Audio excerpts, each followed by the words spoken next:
अस्सलाम वालेकुम जी, मैं हूं ज़िया बलोच और आप मुझे सोशल मीडिया प्लेटफॉर्म्स पर सुन रहे हैं और देख रहे हैं। सामीन, तर्जमान पाक फ़ौज मेजर जनरल अहमद शरीफ साहब ने अभी कुछ देर पहले एक भरपूर प्रेस ब्रीफिंग दी जो 1.5 घंटा से भी ज़ायद वक्त पर मुश्तमिल थी। बड़ी ज़बरदस्त इस वजह से कि उसमें इंतहाई चुभते सवालात का जवाब दिया गया, इंतहाई अहम जो यूँ समझें कि जिसे कहते हैं कि इंतहाई नटखट सवालात थे, इंतहाई सख्त सवालात थे, लेकिन उनका उन्होंने खंदा पेशानी से जवाब दिया और भरपूर तरीके से जवाब दिया। अच्छा, जब ये प्रेस ब्रीफिंग के बारे में अचानक सामने आया तो ख़्याल ये किया जा रहा था कि शायद ये पाकिस्तान और इंडिया और अमेरिका के हवाले से जो एक उनका एलामिया और मुश्तरका स्टेटमेंट सामने आई है और उसके बाद उन्होंने पाकिस्तान पर जो इल्ज़ामात आयद किए हैं, शायद उस हवाले से गुफ्तगू हो।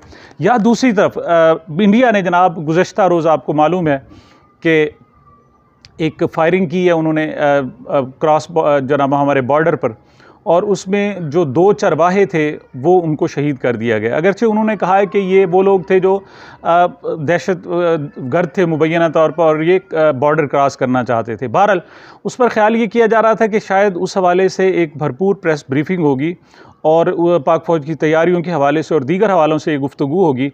लेकिन ये टोटल जो प्रेस ब्रीफिंग थी ये 9 मई के वाक़यात के हवाले से थी, उसके कॉन्सिक्वेंसेस, और जो बुनियादी बात की गई वो तो ये थी कि जनाब पाक फ़ौज ने इंटरनल इंक्वायरी भी की है और एक एहतसाबी अमल जो पाक फ़ौज के अंदर है वो उसको सर अंजाम दिया और वो मुकम्मल कर लिया गया। उसके मुताबिक उन्होंने बताया कि 3 बड़े फ़ौजी अफसर, जिनमें एक लेफ्टिनेंट जनरल भी शामिल हैं, उनको नौकरी से बर्खास्त कर दिया गया इस टोटल इंक्वायरी के बाद। और उन्होंने कहा जी 15 और अफसर हैं जिनके ख़िलाफ़ तादीबी कार्रवाई की गई है, यानी उनको नौकरी से तो नहीं निकाला गया लेकिन उनको कुछ ना कुछ सज़ाएँ दी गई हैं, उनके ख़िलाफ़ कोई ना कोई कार्रवाई की गई है। उनमें से जनाब बताया गया कि 3 मेजर जनरल हैं और 7 ब्रिगेडियर्स हैं, मतलब बड़े हाई रैंक ऑफिसर्स हैं, उनके ख़िलाफ़ कार्रवाई की गई और उनको जनाब सज़ा दी गई है। अच्छा, ये एक ऐसे वक्त में प्रेस ब्रीफिंग हुई है जब मिलिट्री कोर्ट्स में सिविलियन अफराद के मुकदमात का मामला इस वक्त सुप्रीम कोर्ट में बरकरार है। सुप्रीम कोर्ट में 2 इवेंट्स हो चुके हैं इस रिट पिटिशन्स जो दायर हुई हैं, कम से कम 6 रिट पिटिशन्स हैं। उनमें इमरान खान साहब की भी है, एतजाज़ एहसन साहब की है, और उनको जो प्ली कर रहे हैं वो लतीफ़ खोसा साहब हैं, सलमान अकरम राजा साहब हैं। अच्छा, तो ख़्याल ये किया जा रहा था कि शायद उस हवाले से भी तो एक उस ऐसे अहम मौके पर है कि जनाब जिसमें उनको भी एक मैसेज दिया गया है कि देखें, आप कुछ भी करते रहें लेकिन ये एक हमारे यहाँ जो 9 मई के वाक़ये के ज़िम्मेदारों को सज़ा देने का अमल है ये हर सूरत होगा।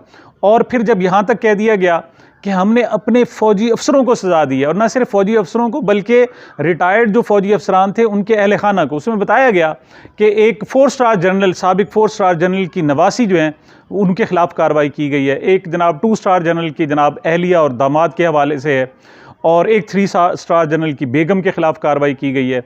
और ये साहब ज़रा जो 4 स्टार जनरल के दामाद की नवासी के हवाले से तो खदीजा शाह है, साबिक आर्मी चीफ़ जनरल आसिफ नवाज़ जंजुआ की जनाब वो नवासी हैं, आपको पता है, और साबिक वज़ीर ख़ज़ाना की सलमान शाह की वो बेटी हैं। अच्छा, तो ये एक वेरी जो क्लियर कट पैगाम था वो ये था कि अगर हम अपने फ़ौजियों को और उनके अहल खाना को हम माफ़ नहीं कर रहे और उनको कड़ी से कड़ी सज़ाएँ दे रहे हैं तो ये मनसूबा साज जिनके बारे में पूछा भी है वो कैसे बच सकते हैं। अच्छा, सवाल भी उनसे किया गया कि ये मनसूबा साज कौन है, आप उनके बारे में क्लियर क्यों नहीं बताते। तो इस पर जनाब वो तर्जमान पाक फ़ौज थोड़ा सा ठहर गए। पहले तो उन्होंने कहा कि जनाब इसका भी हतमी तय्युन होना बाकी है, लेकिन उन्होंने कहा जी आप खुद तय्युन कर सकते हैं। मिसाल के तौर पर आप देख सकते हैं कि कौन पाक फ़ौज में के ख़िलाफ़ नफ़रतें फैला रहा था और कौन ये सब कुछ कर रहा था, आप उसको ख़ुद गैस कर सकते हैं और बहुत अच्छे तरीके से गैस कर सकते हैं। अच्छा, उसके बाद ये प्रेस ब्रीफिंग यहाँ तक नहीं रही, उसके मंदरजात और कुछ सवालात बहुत ज़्यादा अहम हैं जो पाकिस्तान में रहते हुए सिर्फ सवालात जनाब बयान किए जा सकते हैं और उन पर अपनी राय नहीं दी जा सकती, और मैं आज शायद राय ना दे सकूं, लेकिन वो सवालात कम से कम डिस्कस किए जा सकते हैं। लेकिन ये हुआ ये कि प्रेस ब्रीफिंग जब ख़त्म हुई तो उसके बाद भी अरेंजमेंट्स किए गए थे। उसके बाद मैंने तकरीबन तमाम टीवी चैनल्स को देखा कि उस पर तबसरे क्या हैं। तो उन पर जो रिवायती तबसरे होते थे, इवन जो जर्नलिस्ट तबसरे किया करते थे, उन सबको उन्होंने साइड पे कर दिया और हर टीवी चैनल पर तकरीबन ड्यूटी लगाई गई कि 2-2, 3-3 साबिक फ़ौजी अफसरान हैं और वो बातें जो जनाब अहमद शरीफ साहब, मेजर जनरल अहमद शरीफ साहब ने खुलकर नहीं कहीं या वो नहीं कह सकते थे, तो फिर वो उनकी ज़बानी जनाब उन सारी बातों को दोहरा दिया गया। और उन्होंने वेरी क्लियर कहा जी कि ये इसका मास्टरमाइंड इमरान खान है और उसको हर सूरत सज़ा मिलेगी। और ये हमला 9 मई का पहला हमला नहीं था, इससे पहले भी वो हमला कर चुका था जब उसने पेशावर खैबर पख्तूनख्वा से इस्लामाबाद पर चढ़ाई की थी। इसी तरीके से 25 मई को उसने किया था। इस तरह वज़ीराबाद का जनाब वो कहता है जो लॉन्ग मार्च लेकर आया था, तो वो दर हकीकत बगावत के ज़ुमरे में आता है और उनको हर सूरत सज़ा मिली। ये बहुत सारे मतलब उनके तज्ज़ियाकार नवाज़ शरीफ और दूसरे जो थे, उन्होंने हारिस नवाज़ साहब और दीगर लोगों ने मुख्तलिफ़ चैनल्स पर आकर बिल्कुल खुल कर बयान किया। तो हतमी मैसेज तो जनाब यही था कि जनाब हम जब अपने लोगों को नहीं बख्श रहे तो आप कैसे बख्शे जाएंगे, सवाल ही पैदा नहीं हो सकता। लेकिन सवाल बहुत अहम थे उनमें जनाब, बड़े सख्त तरीन सवाल थे और मैं दाद देता हूँ वहाँ जो सहाफ़ी बैठे हुए थे कि उन्होंने इस तरह खुलकर जनाब इस किस्म के सवाल किए। मिसाल के तौर पर पहला सवाल ये था जो अहम था कि 9 मई को जो ऑपरेशन हुआ है उसके बारे में एक परसेप्शन, एक बयानिया तरतीब दिया गया है कि फ़ॉल्स फ्लैग ऑपरेशन था और दर हकीकत एक पॉपुलर जमात को ठिकाने लगाना था और ये सब कुछ किया गया। इस पर मैं समझता हूँ कि मेजर जनरल अहमद शरीफ साहब किसी हद तक गुस्से में भी आ गए। उनका इसका मतलब है ये बताएं कि हमने अपने शहीदों की बेहुरमती खुद की, हमारे फ़ौजियों ने की है, ये कैसे कह सकते हैं। तो इसको उन्होंने बड़ी सख्ती से जो है ना इसको झुटला दिया। अच्छा, एक और सवाल था वो बड़ा सख्त था। उसमें यह था उन्होंने तो जो सवाल किया गया वो तो लिगे लपटे अंदाज में और छुप कर और जनाब बचाव करके और कैमोफ्लाज करके किया गया, लेकिन उन्होंने खुद मेजर जनरल अहमद शरीफ साहब ने खोल के रख दिया। उन्होंने ये कहा कि जनाब ये परसेप्शन, ये जनाब इस तरह की भी बातें की जा रही हैं कि हमने जिन फ़ौजी अफसरान को अब सज़ाएं दी हैं, इन 3 बड़े फ़ौजी अफसर जिनको नौकरी से बर्खास्त किया गया, उनमें एक लेफ्टिनेंट जनरल भी शामिल हैं और सबको पता है कि वो lieutenant general core commander Lahore हैं, लेफ्टिनेंट जनरल फ़याज़ साहब। उनको नौकरी से निकाल दिया गया है और 3 मज़ीद अफसर हैं जिनको 2 मज़ीद अफसर हैं, टोटल 3 अफसरों को नौकरी से निकाल दिया गया। और इसी तरीके से 15 बड़े अफसरान जिनमें 3 मेजर जनरल और 7 ब्रिगेडियर भी शामिल हैं, उनके खिलाफ तादीबी कार्रवाई की गई। तो ये मेजर जनरल अहमद शरीफ साहब का कहना था कि ये तासुर देने की नाकाम और गलत और घटिया और भोंडी किस्म की कोशिश की जा रही है कि शायद ये फ़ौजी अफसरान जो थे वो पीटीआई की तरफ झुकाव रखते थे और उनको सज़ा दी गई। उन्होंने कहा जी ये बिल्कुल गलत। हमारे यहाँ जिस रंग, जिस नस्ल, किसी भी ज़ात, किसी भी पात का, किसी भी ज़ुबान बोलने वाला जो आता है वो फ़ौजी होता है और उसकी हर एक, उसका अपना अकीदा, मज़हब, सब कुछ अलग हो सकता है, लेकिन उसकी कोई पॉलिटिकल राय नहीं होती, वो पाकिस्तानी होता है बस, और उसके अलावा उसकी कोई बात नहीं होती। तो लिहाजा ये कहना कि ये नहीं था। अच्छा, ये सवाल जो उनको बार बार दोहराया गया वो ये था कि आप एक तरफ तो कहते हैं जनाब कि हमने रेस्ट्रेन का मुजाहरा किया, बड़े तहम्मुल का मुजाहरा किया। जब तहम्मुल का मुजाहरा किया तो उन्हीं तहम्मुल करने वालों को आप नौकरी से निकाल लें, उनके खिलाफ कार्रवाई कर रहे हैं। इस पर यह बड़ा कंफ्यूजिंग किस्म का सवाल था। 2-3 मरतबा उनको सवाल किया गया और रिपीट भी करवाया गया। तो इस पर जनाब उनका कहना यह था कि फौरी तौर पर हमने तहम्मुल का मुजाहरा किया। क्यों? वो चाहते थे कि कुछ लाशें गिरें, जो भी ये मनसूबा साज थे वो लाशें गिरें, और हमने लाशें नहीं गिरने दी। लेकिन जो गैर इरादी तौर पर जनाब अपनी पाक फ़ौज की जो तनसीबात हैं उनकी रखवाली नहीं कर सके, उनका दिफा नहीं कर सके, तो उनको सज़ाएँ देनी थी और वो सज़ाएँ इस हवाले से दी गई हैं। ये बार बार सवाल किया जाता रहा, लेकिन बहरहाल उसका कोई जवाब हतमी नहीं मिला। अच्छा, एक और सवाल यही इसी ज़मन में भी किया गया। ये बताया, उन्हें कहा गया कि ये रेस्ट्रेन जो है, तहम्मुल जो जिसकी आप बात कर रहे हैं, आपने अपने फ़ौज में भी तहम्मुल का मुजाहरा किया, लेकिन क्या ये फ़ौज में तहम्मुल रहेगा या एक पॉलिटिकल पार्टी जो है, कुछ सियासतदानों की तरफ भी तहम्मुल का मुजाहरा हो सकेगा? तो उस पर उन्होंने कहा नहीं, उनको सज़ा मिलनी ज़रूरी है। क्यों? अगर उनको सज़ा नहीं मिलेगी तो फिर मज़ीद कोई इस किस्म के सियासी अनासर आएंगे और वो फिर नया जनाब इस किस्म का वाक़या दोहराएंगे, तो इस किस्म की इजाज़त नहीं दी जा सकती। एक जुमला बड़ा ज़बरदस्त था। उन्होंने कहा जी कि अगर हमने अंदरूनी इंतशार को ना कुचला तो बाहर से फिर यलगार आएगी। तो ये इंतहाई ज़रूरी है कि 9 मई के जनाब मनसूबा साज़ों को हर सूरत सज़ा दी जाए, और उन्होंने कहा जी इंशाअल्लाह ज़रूर जो है वो दी जाएगी। अच्छा, एक और जो उनसे सख्त सवाल किया गया, उन्हें कहा गया कि आपने जब इलेक्शन के लिए जनाब नफरी मांगी गई तो पाक फ़ौज ने इनकार कर दिया, तो इससे भी तो उस पार्टी में जिस जो समझती थी कि वो इलेक्शन जीत रही है और इलेक्शन उनका हक बनता है, उन्होंने असम्बलियाँ तोड़ी थी, तो उनमें रद्द अमल पैदा हुआ और उन्होंने कुछ मतलब इस किस्म की सूरत हाल। तो इस पर उन्होंने कहा जी कि ये जो फ़ौज की नफरी देना होता है ये पाक फ़ौज का काम नहीं होता, ये वजारत दाखिला का काम होता है कि वो फैसला करती हैं कि एक सबसे पहले तो जो स्टेक होल्डर्स होते हैं उनमें इलेक्शन कमीशन होता है, वो डिमांड करता है कि उनको कितना चाहिए, फिर हुकूमत होती है फैसला करती है, वजारत दाखिला होती है कि वो फैसला करती है कि, तो उन्होंने कहा जी इसका हमसे जो है कोई कंसर्न नहीं था, और इस किस्म की सूरत हाल बहरहाल वो उनकी मामलात हैं।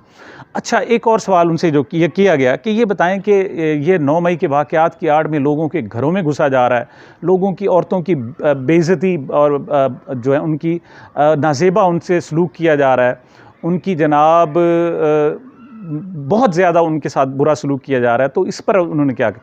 उन्होंने कहा जी इसका मतलब है लोगों के साथ, चंद लोगों के साथ अगर बुरा सलूक है तो मतलब 9 मई के वाक़यात को जनाब हम भूल जाएं और उनके ख़िलाफ़ कार्रवाई न करें, तो कार्रवाई तो उन्होंने कहा जी हर सूरत होगी। अगला सवाल जो था, मैं सवालों को ही सिर्फ यहाँ पर मैं करूँगा कि एक सवाल किया गया कि एक परसेप्शन ये है कि PDM की हुकूमत ने और इस्टेब्लिशमेंट ने, फ़ौज ने मीडिया को यरगमाल बना लिया है। इस हवाले से बाकायदा उन्होंने कहा कि जनाब ये ख्याल किया जाता है कि मीडिया मालकान को पाक फ़ौज के अफसरों ने बुलाया और उन्हें कहा जी कि आप हमारी अगर बात पर अमल नहीं करते तो फिर तैयार हो जाएं, और फिर उनको मजबूर कर दिया कि वो एक ब्लैकआउट करे और एक सियासी जमात का। तो इस पर उन्होंने कहा जी नहीं, असल बात यह है कि जो फेक न्यूज़ हैं, एक हैजानी कैफियत है, उसको रोकने के लिए कहा गया और वो रोकी जानी चाहिए, हर सूरत रोकी जानी चाहिए, बाकी मीडिया को यरगमाल नहीं बनाया गया। अच्छा, दूसरा जनाब उनसे फिर सवाल वही किया गया कि अमेरिका भारत जो जॉइंट स्टेटमेंट है उसके जवाब में आप कुछ कहें, तो मेजर जनरल अहमद शरीफ साहब ने टोटल इस 1.5 घंटे की प्रेस ब्रीफिंग में टोटल सारा झुकाव PTI और 9 मई के हम जो मामलात की तरफ रखा, और उन्होंने कहा जी वो जो मामला है वो जाना चाहिए हमारी वजारत ख़ारजा के पास। हम हालांकि जो मैं एक्सपेक्ट कर रहा था और जो दूसरे लोग भी एक्सपेक्ट कर रहे थे वो ये था कि शायद उस पर बहुत ज़्यादा सख्त गुस्सा होगा, और लेकिन वहाँ गुस्सा नहीं था, गुस्सा सिर्फ अपनों की तरफ था। वो हालांकि वो जो कुरान मजीद में भी है कि मोहम्मद रसूलुल्लाह वल्लज़ीना माहू अशिद्दाउ अलल कुफ़ारी रुहमाउ बैनहुम, कि ये जो मोमिन होते हैं उनकी शान ये होती है कि वो गैरों पर सख्त होते हैं और अपनों पर नरम होते हैं। अल्लामा इकबाल ने इसी हवाले से कहा था कि हो हल्का यारां तो बरेशम की तरह नर्म, रज़्मे हक़ व बातिल हो तो फौलाद है मोमिन।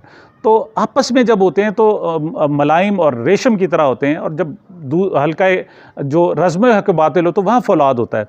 लेकिन यहाँ पर अमेरिका भारत की तरफ उन्होंने कोई बात नहीं की, अलबत्ता उन्होंने कहा जी कि इन लोगों को वाज़ेह पैगाम है कि किसी सूरत भी नहीं छोड़ा जाएगा, और कुछ भी हो जाए इनको कैफ़र किरदार तक लाज़मी पहुँचाया जाएगा। मुज़ाकरात के हवाले से एक अहम सवाल किया गया कि एक जनाब लाहौर में एक शख्स बैठा हुआ है, इमरान खान की तरफ इशारा था कि मैं आर्मी चीफ से बात करूंगा। उन्होंने कहा जी कि 9 मई को भी वाक़या हुआ है, 15 मई को हमारी स्पेशल कोर कमांडर कॉन्फ्रेंस हुई, उसमें हमने कह दिया है कि अगर आपने बात करनी है तो हमारे आपस में सियासतदान बात करें और वो कौमी यकजहती पैदा करें, हमसे बात करने की ज़रूरत नहीं। उन्होंने कहा जी हम हर सूरत ये कार्रवाई करेंगे और कुछ भी हो जाए ये इन लोगों को कैफ़र किरदार तक हर सूरत पहुंचाया जाएगा और उनके साथ किसी किस्म की भी कोई जनाब नहीं की जाएगी। आखिरी एक पॉइंट मैं आपको बताता हूं कि ये भी तशना रह गया, और वो ये था कि बहुत सारे लोग 9 मई के आड़ में गिरफ़्तार होते हैं और फिर उसके बाद जनाब उनको वो प्रेस कॉन्फ्रेंस करते हैं और वो पाक साफ़ हो जाते हैं, और लगता ऐसे है कि ये लॉन्ड्री का काम इस्टेब्लिशमेंट सर अंजाम दे रही है। अच्छा, ये बड़ा वाज़ेह क्लियर सवाल था, लेकिन लगता है कि मेजर जनरल अहमद शरीफ साहब उस वक्त कुछ और पॉइंट्स नोट कर रहे थे या कुछ देख रहे थे, तो उन्होंने कहा अच्छा कौन सा सवाल, फिर एक मरतबा सवाल रिपीट करें। फिर यही सवाल रिपीट किया कि प्रेस कॉन्फ्रेंस करने वालों को नीट एंड क्लीन जो कर रही है वो पाक फ़ौज कर रही है। बड़ा सख्त देखें सवाल था। तो इस पर उन्होंने कहा जी कि पार्टी छोड़ना हर एक का अपना मामला है, वो छोड़ रहे हैं तो उसमें हम क्या कर सकते हैं, वो छोड़ रहे हैं। लेकिन ये उन्होंने नहीं कहा, जवाब नहीं दिया कि जो पार्टी छोड़ रहे हैं उनको आप भी फिर छोड़ रहे हैं, तो उसकी क्या वजह है। इसका जवाब अलबत्ता उन्होंने नहीं दिया कि पार्टी छोड़ना एक अलग मामला है, लेकिन इसको आपकी तरफ से उनको रू रियायत देना कुछ और मामला था। बहरहाल ये ओवरऑल एक सख्त किस्म की जनाब प्रेस ब्रीफिंग थी। उसमें कहा गया कि पाकिस्तानी जो लोग हैं जो इधर उधर की सोच रहे हैं, इंसानी हकूक़ की आड़ में, जमहूरियत की आड़ में, आइन की आड़ में, सुप्रीम कोर्ट की आड़ में, किसी और आड़ में, जनाब वो चाहते हैं कि वो मामलात इनसे बच सकेंगे, तो ऐसा सवाल ही पैदा नहीं होता। पाकिस्तान में इस्टेब्लिशमेंट का टोटल कंट्रोल है और वो किसी सूरत भी इन लोगों को बचने नहीं दिया जाएगा, उसके चाहे पॉलिटिकल कॉन्सिक्वेंसेस हों, कुछ भी हो। बहरहाल ये एक प्रेस ब्रीफिंग जो है मेरे ख़्याल में ख़ासी देर तक डिस्कस होती रहेगी और टोटल मीडिया का फोकस भी रहेगा, और उसके बाद ना सिर्फ पाकिस्तान में बल्कि इंटरनेशनली भी ये डिस्कस होगी। मैं सबसे ज़्यादा जो अहमियत दूंगा वो ये दूंगा कि वहाँ के लोगों ने जो सवालात किए और बेबाक सवालात किए वो बहुत अहम थे, और उनसे जो चूँकि अपोजिट तो वर्शन आ नहीं रहा, अलबत्ता उन सवालों से एक कंसेप्ट थोड़ा सा चीज़ें सामने आती हैं कि एक दूसरा वर्जन भी मौजूद है, और उसका जवाब बहरहाल अहमद शरीफ साहब ने देने की कोशिश थी। सामीन, ये अब तक की अपडेट्स थी। मुझे मेरे इस चैनल को अपनी मोहब्बतों और दुआओं में याद रखिएगा। मिलते हैं छोटे से वक्फे के बाद।